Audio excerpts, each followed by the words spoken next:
Coming today, this is the start of my 24 straight hour campaign in which I will visit all 5 boroughs right through the evening and wee hours of the morning to the point where I actually vote tomorrow at 10 a.m. at my polling site on the Upper West Side. But actually more important than the campaign itself is the plight of close to 24,000 civil servants of the city of New York who may be losing their jobs today. When I was making the rounds yesterday of firehouses and police precincts, the women and men told me that at 9 a.m. this morning they would be told whether to stay at home or to come to work. Many of them would actually go to their precincts and firehouses and would be informed. So we anticipate that thousands of brave civil servants, heroes, are going to be told, that's it, you're fired. Now they use the term layoff, de Blasio does, but it's really not a layoff. They're not going to receive any money. They cannot file for unemployment. And there's a caveat here. They cannot seek any employment, so they're like in a box, which you have to say to yourself is so incredibly unfair. What is the emergency situation in our city that has triggered off this demand of de Blasio that all of these civil servants must have at least one vaccine by today? By today. Has there been an uprise in the percentage of those infected by the Delta variant? The answer is no. It's at an all-time low. And yet, the mayor is insistent. He started off with a policy which victimized healthcare workers, who were the greatest heroes of all. When the lockdown and pandemic came, they crawled into the belly of the beast time and time again. They didn't have the proper equipment. They didn't have masks. They threw all caution to the air, went in. Some of them themselves died. Some of them got seriously ill, still suffering the ramifications. And some brought coronavirus back to their families. And yet they showed up day and day and day and day. And every night we applauded them at 7 o'clock along with the cops, the firefighters, the EMS, the EMT, the sanitation workers, the TWU, all of those who came to work not knowing at that point what coronavirus would continue to do. Remember, there were body bags. There were people who were being kept in refrigerated tractor trailers. The death rate was so fast and furious. And yet they showed up for work each and every day. And just recently we had the parade through the Canyon of Heroes. Bill de Blasio himself said, oh, this is great. It's almost over, the pandemic. Let's applaud those heroes. Let's give them a parade through the Canyon of Heroes. And he turns out he's been a fake, phony, fraudulent fugazi on this. And then he expanded it to the teachers. We finally got the teachers back in the classroom after a year and a half and said, you all have to be fully vaccinated. Even though, like the healthcare workers, they could have been tested once a week, maybe even twice a week, whatever they were able to negotiate. But he said, no, 1,000 times no. And then the firefighters and police officers, those who wouldn't get vaccinated or those who couldn't get vaccinated, they were being tested once a week. There seemed to be no problems. And yet all of a sudden, the mayor decided, as of today, November 1st, you don't get the shot, firefighters, cops, sanitation workers, you're fired. And these are the ramifications. I think the New York Post says it best on its front page. Minutes from tragedy. And we are. A 911 call in because of violence in the streets. We saw a drive-by shooting yesterday, right in Harlem, gang-related, where there was revenge against an Alpo Martinez. The family that sought the revenge and got the revenge, like the Hatfields and McCoys, came out with champagne and were dancing in the streets.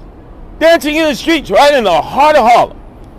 You say to yourself, man, that smacks of LA and Chicago gang activity. And it's only going to accelerate because gang members, what are they all about? Crime, drive-by shootings, retaliatory shootings. I mean, this is what they do. They'll know that with upwards of 10,000 less cops, they'll have an open field to seek their revenge, to perpetuate their revenge. Let's look at the firefighters. So few, maybe 3,000, who will be told you're fired. We saw the fire in Washington Heights, the child who died, the adult who was injured, illegal converted apartment, of which there are close to 50,000 in the city, maybe 100,000 or more people living in them, endangering them, not only to fire, but other problems. And if you call 911, what kind of response are you going to get? Now look, the vultures, the buzzards have swept in. Balone, the Suffolk County executive, who wants to run for governor. I think everyone recognizes that, except he wants to run on the line of refund the police. He's going to try to hire 700 of our finest police officers who have been trained, men and women. If they go to Suffolk County, it's a much easier not only shift for them to do, but they get a lot more money, the highest in the nation, and the benefit package is magnificent. So we may potentially lose 700 police officers. This couldn't have come at a better time for Suffolk County Executive Balone. And think of all the other towns and counties in the immediate area, whether they're sheriff's departments, police departments, whatever law enforcement agencies are going to say, hey, let's come in. The finest are available. They're going to be queuing up. Some may be taking early retirement. Some may just be deciding, I've had enough. So why is de Blasio doing this? This is like Michael Corleone in The Godfather settling all scores on his way out. Now, I would have thought my adversary, Eric Adams, former police officer, would have said to his friend, his ally, his partner, the man who is responsible for him getting the Democratic nomination, working behind the scenes to line up the union support and to buttress him, while in the primary he attacked the two women who had actually worked for him. Kathleen Garcia, who saved his tuchus, his dupa so many times, and Maya Wiley, who was his consigliere. He slandered them and kept promoting Eric Adams. You would think Eric will pick up the phone. He talks with them every day. Both gentlemen have said we talk every day.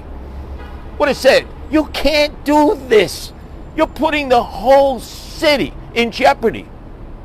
And if I get elected mayor, what am I going to be left with? A depleted police department, a depleted fire department, less EMS, less EMTs, an unsafer city than it already is, and it is unsafe. But no, he staunchly stands there in support of Bill de Blasio. So that's why I say on this final 24-hour tour before I cast my own vote, hitting as many different places as I can in the next 24 hours, it is clear on the issue of mandates that is so critical to the safety of New York City and all of its residents and those who come here to work and those who are tourists, and to the men and women who were heroes who have now been made zeros, are brave civil servants. You got a clear choice. You want Eric Adams, then you're going to be electing a person who is not friends of the cops, firefighters, sanitation workers, especially the hospital workers and teachers, and is de Blasio 2.0. You elect Curtis Sliwa, and on January 2nd, we roll back the mandates. We give all of these brave men and women back pay. And we have a second parade through the Canyon of Heroes, not for all the essential workers, because they've already had theirs, but just for these men and women whose lives were put in jeopardy, who can't pay their bills, many who live paycheck to paycheck, and there seems to be no concern at all. Yesterday, I went all the way out to Staten Island, Forest Avenue, where Governor Hochul was hosting a Get Out the Vote rally, as both parties are doing in these waning hours. And she is the only person who could have rescinded this mandate order. She chose not to, even though there were a few hundred people outside screaming their lungs out on behest of their loved ones, their family members. Staten Island, per capita per person, having more civil servants who work for the city of New York, more firefighters, more cops than any other borough. And she just didn't even acknowledge them. So now we got to take it to the election box. And I'm hoping that people understand that if you vote for Curtis Sliwa, you're voting for somebody who's compassionate and caring, not just in terms of the public safety of all of our citizens, visitors, and workers who come in each day, but also for the civil servants who will once again become heroes when I'm mayor, after they've been turned into zeros by Bill de Blasio on his way out, and sustained by Eric Adams, who used to be one of theirs as a police officer. I would say also in the waning hours of this campaign is one thing I've learned. I think I'm not going to have anything to do with yellow cabs any longer. As you know, June 19th of 1992, I got shot with 5 hollow point bullets in the back of a yellow cab on the orders of John Gotti Sr. to John Gotti Jr. and the Gambino crime family. On Friday, while running to WABC to do a program, I got clipped by a yellow cab. So maybe the best thing is for me just to stay in the subways where I've always been. You realize I've been riding the subways since I was 5 years old by myself in Canarsie, the old LL line, lousy line we used to call it. I never had these kind of problems in the subway, only with cabs. So hopefully we settle this at the ballot box tomorrow. Hopefully people care about their civil servants and realize that this is a defining moment in our city. Because if we don't have these heroes, the exodus will continue. I guarantee you more people will flee to Florida, Georgia, North Carolina, South Carolina, Virginia, Texas, Tennessee, and parts unknown. They already are contemplating the move. Without the cops, without the firefighters, without the sanitation men, most importantly the healthcare workers, the ultimate heroes when that lockdown and pandemic came, and our teachers, there's little reason for them to remain. Do you have any question? Can I ask you, I want to get your reaction to something that Eric Adams said before. Yes. He said that about the vaccine mandate, he said this is a life and death situation, and he said it's irresponsible for any candidate to throw himself in the middle of this, that the mayor and union should resolve this. I'm not going to play Monday morning quarterback and do anything that's going to jeopardize public safety. This jeopardizes public safety. When you call 911, because there are thugs out in the streets, as we've seen, who are firing shots, or like we saw over on Nostrand Avenue, throwing Molotov cocktails into a deli. You think that's jeopardizing public safety? You think a normal response of anywhere from 4 to 6 minutes by the NYPD, if doubled because of a lack of personnel, isn't jeopardizing the safety of all citizens? And Eric Adams, of all people, a civil servant, why didn't he intervene? De Blasio is his friend, his partner, his associate the last 8 years. They've single-handedly ruined this city that we love. And in the waning moments of a campaign, he's not going to step in and say, look, Bill, this is wrong. You can't do this. Because if I become mayor, look at the city that I'm going to be inheriting. Less cops, less firefighters, less essential workers, more crime, God forbid, possibly more fires and a death as a result. But why don't you think he'll answer the question? Why do you think he's being so coy about the mandate issue? He refuses to say whether he's for it or against it. Well, he's for it. There's no doubt about it. He has not said anything along the way that would suggest that he wants to keep on the firefighters, the cops, the sanitation workers, healthcare workers, or teachers who have not had the one shot. So remember, let's bifurcate this.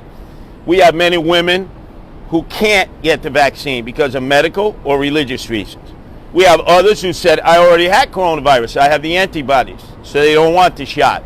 Some, believe it or not, who don't trust the government, Democrats or Republicans, like me.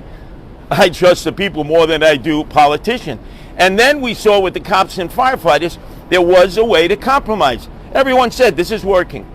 If they can't get the shot or won't get the shot, we test them once a week. Test them twice a week. And then all of a sudden, de Blasio decided to scuttle it. Now, do we have an uprise in terms of infection rate? No. Why now? Last night, I was at the annual Halloween parade in Greenwich Village, once again, resurrected.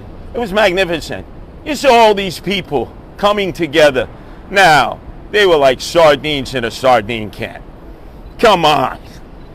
You don't think that some of them might have had coronavirus and transferred it to somebody? I was there in the crowd. We were barely moving. You know some of them were not vaccinated, and yet they were all piled together, and that was great. Why didn't the mayor impose the same standards? Tomorrow people will vote, and they won't have to show a vaccine passport. They won't have to show an ID. No vaccine. Oh, you're in a gymnasium in a school enclosed. Some of them may be standing around for a while. That's not jeopardizing them, but if I go across the street to get a sandwich, I got to show a vaccine passport, and I have to show my personal ID. How nuts is that? When I can go to Jersey, I don't have to show anything. These cops who are going to be hired by Steve Ballone in Suffolk County, there's no vaccine mandate. This is nuts. Some would say that it's a calculated political decision on your part to try to ride opposition to the vaccine mandate into Gracie Mansion. Oh, I've been consistent in my opposition to the mandate going back to the very first demonstration months and months ago outside of Gracie Mansion, saying, yes, I promote the vaccine, I've been vaccinated, we want to see more people vaccinated. But this is off the hook. Now, they can accuse me of promoting this issue, but what about them? What are they doing? As a team, they're against the mandate. So let the people decide at the ballot box. It's a valid issue, and different elected officials have taken different positions, both here and all over the country. It's a national issue, not just a local issue. So Eric Adams' response to this question has been twofold. One, that you only have one mayor at a time, and he doesn't want to add to the tension in the city by disagreeing with him. And secondly, that if he were mayor, he would have done it differently, and he would have negotiated with the unions before imposing the mandate. How do you react to both of those reasons for what he's doing? He would have negotiated with the unions. You mean like the police unions that he hasn't even met with? And yet he's met with gang leaders with bodies. Gang leaders who have killed people. Openly acknowledged that on the Breakfast Club. Back, I'll be on the Breakfast Club tomorrow. I demanded equal time. Because, hey, I know all the street lingo, and I'm going to be taking it to these guys and gals. Are you crazy? Gang leaders with bodies? You sat with them. You didn't even sit with the police unions, of which you used to be a member of the Captains Benevolent Association. And you've elevated them in the eyes of all the thugs and fellow gangbangers. That's absolutely mind-boggling. Did he, before he met with them, did he ask them for their vaccine passport? What do you think? So here, killer gang leaders who've killed, gang leaders with bodies. You think Eric Adams said to them before they sat down and had a little meeting of the Commission of Gang Leaders? You think he said, hey guys, can't meet with you until I see your vaccine passports? Of course not. Of course not. And didn't even meet with the police that he says he will use to bring safety to the streets. Never met. So he's the guy who's saying, I would have met with the unions first. He certainly hasn't met with them up to now. Curtis, how concerned are you about early voter turnout, especially on Staten Island? I think it's the lowest on Staten Island. That's where your base is. Well, it's low all over the city. So if you were to look at a positive note in all of that, it's generally Democrats who vote early. You know, Republicans, they're like, oh no, November 2nd, I'm waiting to vote for November 2nd. If they even vote, because many of them, they don't trust the election process. Now remember, I'm not a Trumper. I won the Republican primary as a never Trumper. The candidate who raced against me, Mateo, had $2 million. I had bupkis. The last 10 days, all he did was run ads. Curtis Sliwa was not a Republican. Curtis Sliwa was a never Trumper. Did you see me argue that? He's right. And yet, I beat him 70-30 amongst Republicans. My biggest problem with Republicans is convincing them to vote, because some, not all, just don't trust the process. I think Eric Adams' problem is that with his coronation and his self-anointment, even declaring himself in front of the Democratic Kings County dinner, I am the mayor, while de Blasio was right behind him going, oh, I thought I was the mayor. Anyway, he declared himself the mayor. Democrats I've met in the streets in all neighborhoods say, Curtis, why are you knocking yourself out? I thought Eric Adams was already the mayor. So turnout has been dismal. We just don't know the breakdown. And in that are the analytics, and we'll soon find out as of tomorrow. Are you hoping to ride low turnout among Democrats and hopefully high turnout in Republican areas because they're contested races, plus the vaccine, opposition to the vaccine mandate, hoping that's going to help you win? No, I'm just disappointed that people are not voting, period. I mean, let's face it, we've given them early voting. They get to request a ballot, a paper ballot, and they have the regular day of voting. And still, in some instances, in off-presidential years, they're not voting. So I think it starts with civics. People aren't taught about government, the importance of voting. I recognize if more people vote, I lose. There's no doubt about it. There's no doubt about it. But you know what? We're a better society if more people vote. It's that simple. That's what democracy is about. And these other third parties, they should be on the stage. They should have an opportunity to be heard too, instead of just the Democratic primary winner and the Republican primary winner. And that would hurt me more than it would hurt Eric Adams. But that's what true democracy is all about. And I believe in independence, because I used to be the New York State Reform Party chairman before Andrew Cuomo, with his evil wrath, went to war against third parties. So democracy means more free speech, more candidates, more debates, more parties, more choices. Curtis, in these past 10 days, vaccination rates have been going up among city workers. Is any part of you wanting to acknowledge that this did look in the direction? Well, no, I would say I want people to be vaccinated. I was vaccinated early at Jacob Javits Center, 2 shots of Pfizer. The more and more people that get vaccinated, the better we deal with in terms of herd immunity and superseding herd immunity. But there are some people that can't. Some people who believe they have the antibodies because they were already sick with coronavirus. I think probably the most confusing thing to people in general, regardless of their politics, is they figure you're vaccinated, you can't get coronavirus. But you can get coronavirus. So many people have said to me, Curtis, what's the point? I can still get coronavirus. And then you begin to explain to them the same reason we wear masks on buses and subways and other places is to protect other people as opposed to just yourself. First of all, very confusing. When I'm mayor, you'll never hear me in an update talk about health care. I am tired of listening to de Blasio, Cuomo, Trump, Biden, or anyone else speak about health care when they know absolutely nothing about nothing when it comes to health care. When I or you have a medical emergency like I had the other day when I got hit by a cab, do you think I want de Blasio or Cuomo or Hochul or former President Trump or President Biden now looking at my arm? No, this is not their field of expertise. So I would suggest to everyone, and if I'm lucky enough to be elected mayor, shut my mouth, sit on the side, take notes, let the doctors talk, because they know. We know nothing other than to hear ourselves talk. Remember, politicians, we love to hear ourselves talk. And when you listen, like with de Blasio, oh, get a shot, go to a restaurant. Hey, schmuck, you can't do that. Why did you say that? And then you misinform the public all the more. Any other questions? How are you feeling? Not good. You know, I have a lot of painkillers. I have a fractured elbow, and I got a mild concussion. I've had many of those before, but I've had worse. And what's your plan for the next 24 hours? I have stops in all 5 boroughs. So, for instance, today at 2:30, former Governor Pataki will be joining me on a parade float at 55th and 6th. Remember, a few days before the election against Mario Cuomo, he was 18 points behind. I think it was a Daily News poll. 18 points behind. The next day, who was governor?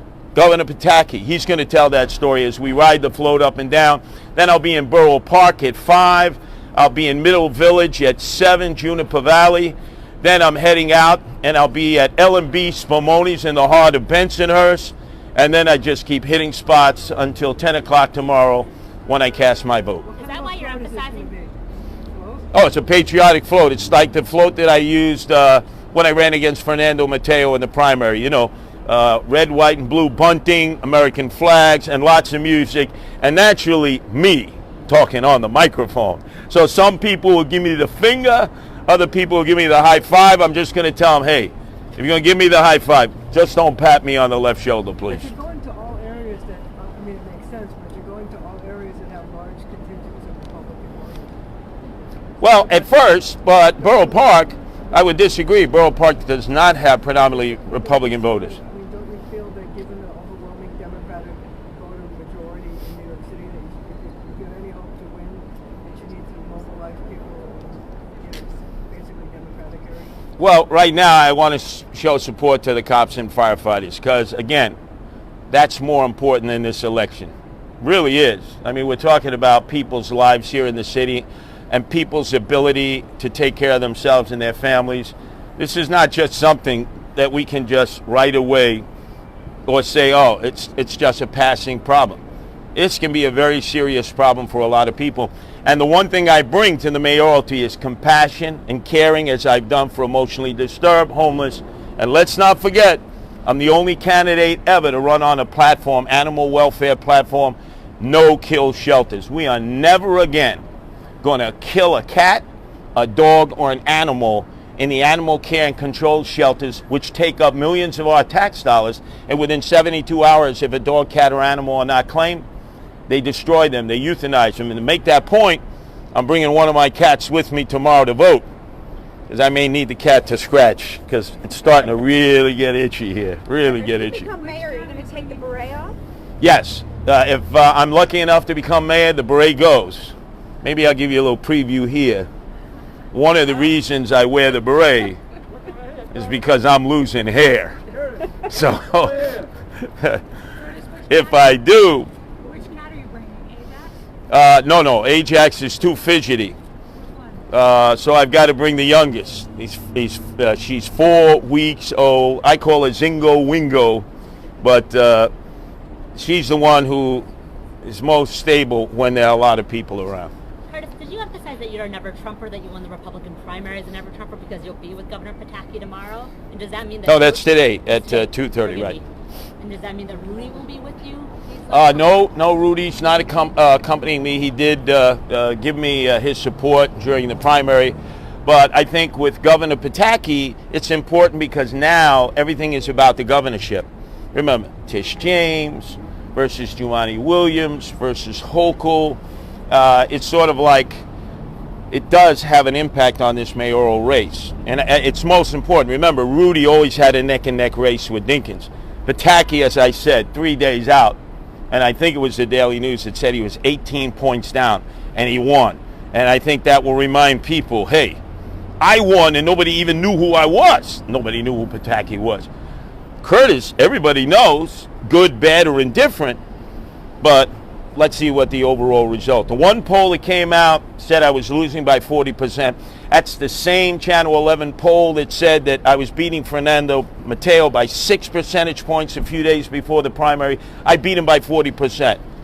So how accurate that is, I'm not quite sure. So did you take your hat off because you're trying to go for the people who, New Yorkers who might be challenged in the health department? Yeah, there's no doubt about it. There's a lot of them. Hey, Eric Adams, right?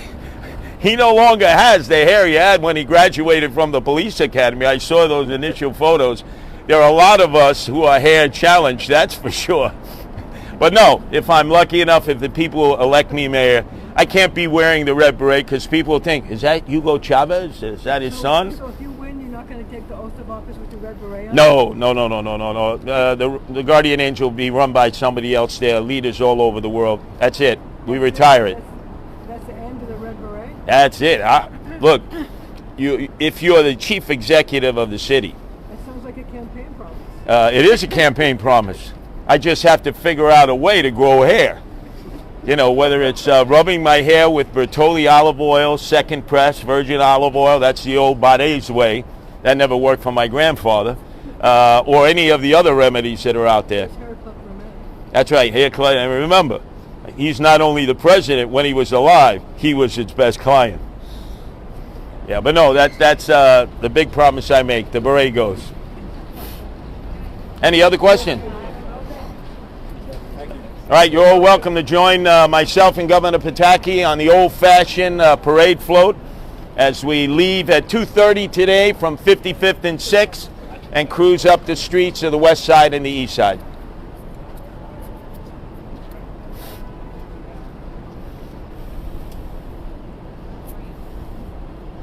Thank you. Thank you. Thank Thank you you. very much. Thank you.